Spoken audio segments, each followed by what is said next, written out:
ဘာလို့လာလဲယောက်ျားမရပဲသေသွားခြင်းလို့လားတရားဖလဲနေရလေအဖော်မဲ့ပြီးကြောက်လာလို့အဲ့ဒါဖုန်းလေးများပြောပေးနိုင်မလားလို့ပါဟိုကြောက်ရင်မိဖွင့်အိတ်လေးစင်တရားရဲ့ကျမညီမဝမ်းခွဲမြသွေးခန့်တယ်လေရီးသားဖြစ်တယ်အန်နီလေးကိုလည်းလက်ထပ်ရအောင်လာကြည့်သေးတယ်အခုကျမကလည်းရီးသားစကားပြောပြန်ပြီရှင်ရီးသားစကားပြောဖို့လေကျမတို့အမျိုးထဲမှာလေဖွားအေကြီးတယောက်ပဲကြံတော့တယ်သိလားဟိုဘွားတော်ကြီးကတော့မပြောတော့ပါဘူးအသက်ကြီးလို့ချမ်းသာပေးလိုက်ပါမယ်သူခင်ဗျာအေးတောင်ပါမလားဆိုတော့တနောပါဟာတင်းနေရလားမသိဘူးနှမျိုးစရာကြီးကွာကလေးရနိုင်မရနိုင်တခါလဲစစ်စစ်လာခဲ့တယ်ဟုတ်မှာအကောင်ကြီး3တန်းတဲ့ဘာဖြစ်လို့လဲအကောင်ကြီးနဲနေလို့လား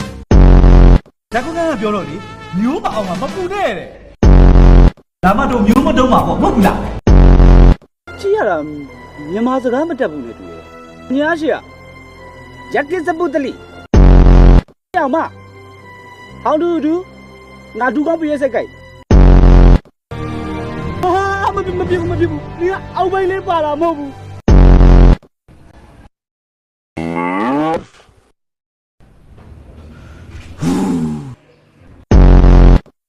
အရေးရှင်းတင်ရှယ်လို့မရဘူးပဲဓာရီကလည်းရှယ်မှဖြစ်မှာ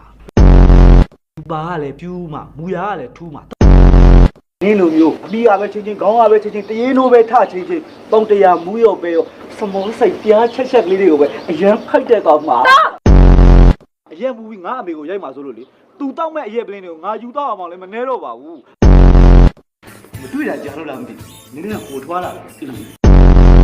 လိမ်မော်ရမယ်ဆန်ကေးရမယ်စပါကလင်ရမယ်ဖရူတိုရမယ်ဂရင်းဆရာရမယ်ကိုလာရမယ်ရှောက်ကျူသီးဖြော်ရည်လိမ်မော်သီးဖြော်ရည်နန်းနသီးဖြော်ရည်တာမီယာသီးဖြော်ရည်ပန်းသီးဖြော်ရည်နန်းနသီးဖြော်ရည်တင်မောသီးဖြော်ရည်ငပြောသီးဖြော်ရည်ဆာငန်သီးဖြော်ရည်ပင်မဲ့သီးဖြော်ရည်လိုင်ချီသီးဖြော်ရည်မကြီးဖြော်ရည်ကြောက်ကြောဖြော်ရည်ဆေကလမဖြော်ရည်ရေခဲမုတ်ရေခဲတုပ်ဖာလူတာကိုဖီမလိုင်ကိမုံရမယ်ပေါမောရမယ်ပူတင်းရမယ်ထမင်းကြော်ထမင်းမခောက်ဆွဲကြော်ကြာတန်ကြော်ကြေးဦးခောက်ဆွဲပြုတ်ကုန်းမောင်ကြော်တောက်ကြော်မလေးရှားခောက်ဆွဲကြော်အစိမ်းကြော်ချိုးချင်းကြော်ကြက်ချင်းဆက်ဝက်ချင်းဆက်ငရှင်းချင်းဆက်ပဇွန်ချင်းဆက်ပြည်ကြီးငါချင်းဆက်